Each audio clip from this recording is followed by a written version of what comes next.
Selamat datang. Tajuk hari ini adalah, adakah majikan perlu mengaut keuntungan sebelum mereka boleh membayar gaji?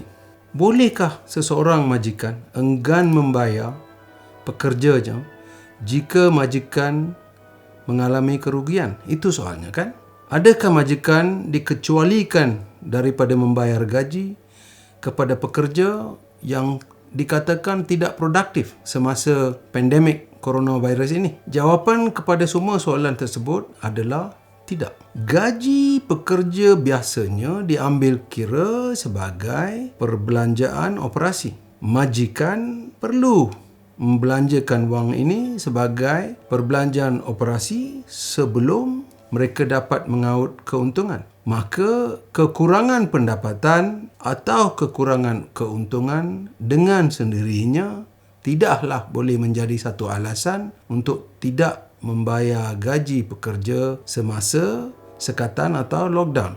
Sekarang kita akan ke masalah yang telah ditimbulkan oleh virus COVID-19 ini. Adalah jelas bahawa kekurangan produktiviti akan menjejaskan keuntungan. Kalau kita lihat majikan-majikan kecil atau apa yang dipanggil perniagaan mikro perlu memikirkan semula operasi perniagaan mereka kerana merekalah yang paling terjajas. Jadi apakah langkah-langkah yang boleh diambil ataupun digunapakai oleh majikan untuk mengatasi kekurangan produktiviti? Majikan-majikan mungkin perlu mengamalkan beberapa emergency procedure atau apa yang dikatakan sebagai langkah-langkah kecemasan. Strategi yang boleh digunapakai oleh pihak majikan adalah nombor 1, mengurangkan waktu kerja.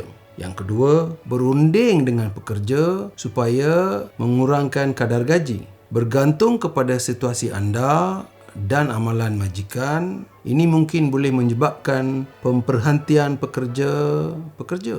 Jadi sekiranya majikan terpaksa menamatkan pekerja-pekerja, saya syorkan supaya majikan-majikan harus mematuhi tata cara keharmonian perindustrian, iaitu Code of Conduct for Industrial Harmony. Sebagai contoh, di bawah kod tersebut, iaitu Code of Conduct for Industrial Harmony, majikan bolehlah menawarkan pekerjaan semula kepada pekerja-pekerja yang terpaksa ditamatkan. Adakah kod tersebut sah di bawah undang-undang? Adakah ianya dianggap atau boleh dianggap sebagai undang-undang? Kod ini telah mula beroperasi pada 9 hari bulan Februari 1975. Pada masa itu, Menteri Tenaga Kerja dan Tenaga Manusia iaitu Yang Berhormat Datuk Lee San Chun telah menjelaskan apa dia matlamat kod ini. Beliau menyatakan bahawa yang penting adalah majikan-majikan mesti mengambil langkah-langkah yang sesuai supaya kod tersebut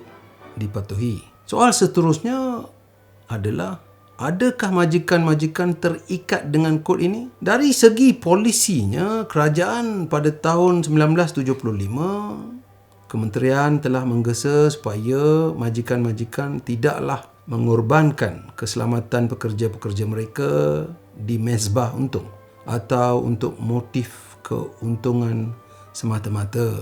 Ini adalah kata-kata yang memberi kesan yang besar. Oleh itu, pada hemat saya, sukarlah untuk seseorang majikan berhujah bahawa majikan tidak terikat dengan kod tersebut. Sekarang kita kaji apakah majikan-majikan kini mengamalkan kod ini. Pada masa ini, majikan-majikan mengamalkan kod ini mengikut kesenangan mereka. Ada yang mengamalkan kod dengan baik, yang selebihnya ketinggalan.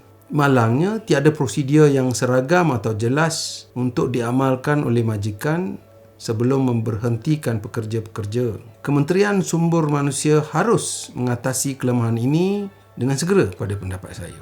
Kalau tak patuhi kod, maka ini akan menyebabkan satu perpisahan dari hubungan perusahaan Malaysia.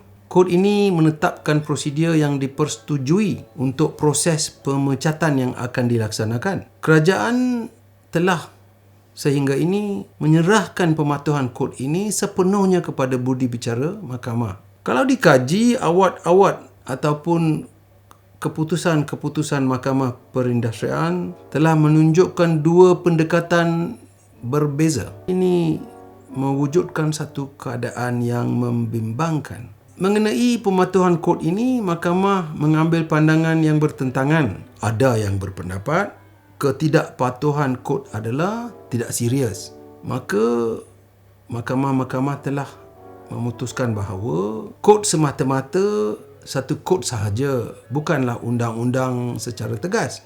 Beberapa award ataupun keputusan mahkamah perusahaan lain pula mengambil pendirian yang bertentangan, menyatakan kod seharusnya dipatuhi.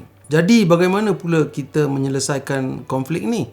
Yang pertama, kita harus faham apa dia kod, apa maksudnya. Kalau kita kaji kamus undang-undang, takrif kod adalah satu sistem undang-undang yang lengkap, disusun dengan teliti dan diumumkan secara rasmi. Saya tanya, betul atau tidak ujian ini telah diluluskan pada tahun 1975 apabila kod ini telah diterbitkan? Saya rasa memang ya. Soal seterusnya, adakah mahkamah perusahaan telah terima kod tersebut?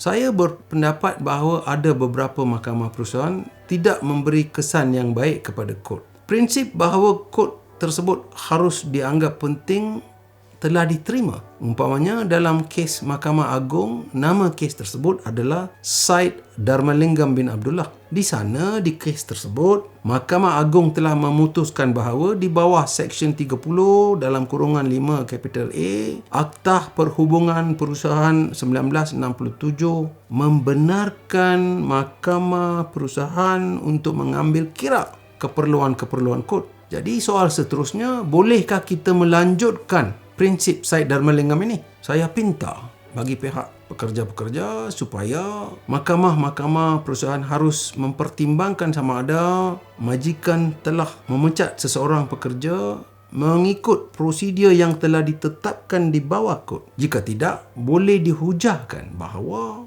jika prosedur kod telah diabaikan semasa pemberhentian pekerja, mana-mana pemecatan tersebut boleh di bawah undang-undang terjumlah kepada pemecahan tanpa sebab atau alasan yang munasabah. Salah satu cara memecat adalah apa yang dipanggil penyusunan semula syarikat. Tetapi kita harus memberi perhatian kepada apa yang dipanggil industrial subterfuge, yang mana industri atau majikan-majikan menggunakan prinsip penyusunan semula sebagai satu langkah yang tidak betul, satu excuse yang tidak sah untuk memecat pekerja. Hanya kerana majikan memecat pekerja atas dasar prerogatif pengurusan, tidak bermakna pemecatan adalah kebal dari pengawasan mahkamah. Sama ada pelaksanaan pemecatan dilakukan dengan niat yang baik memerlukan penelitian yang terperinci oleh mahkamah, pada hemat saya. Jika pada akhir lockdown COVID-19, majikan memecat pekerja-pekerjanya, mahkamah harus memeriksa pemecatan dengan teliti dari aspek keadilan dan equity. Jika didapati bahawa reorganisasi ini adalah tidak berniat baik, mahkamah perusahaan harus mengambil kedudukan bahawa pemecatan pekerja-pekerja tersebut terjumlah kepada apa yang dipanggil tanpa sebab atau alasan munasabah. Ini adalah pandangan saya. Terima kasih kerana sudi bersama mendengar episod ini. Saya GK Ganesan dari GKTV. Kalau tuan-tuan dan puan-puan sudi, tolong sebarkan, subscribe dan suka. Saya berterima kasih kepada Encik VK Raj yang telah tolong saya dalam membuat research untuk artikel ini. Terima kasih banyak.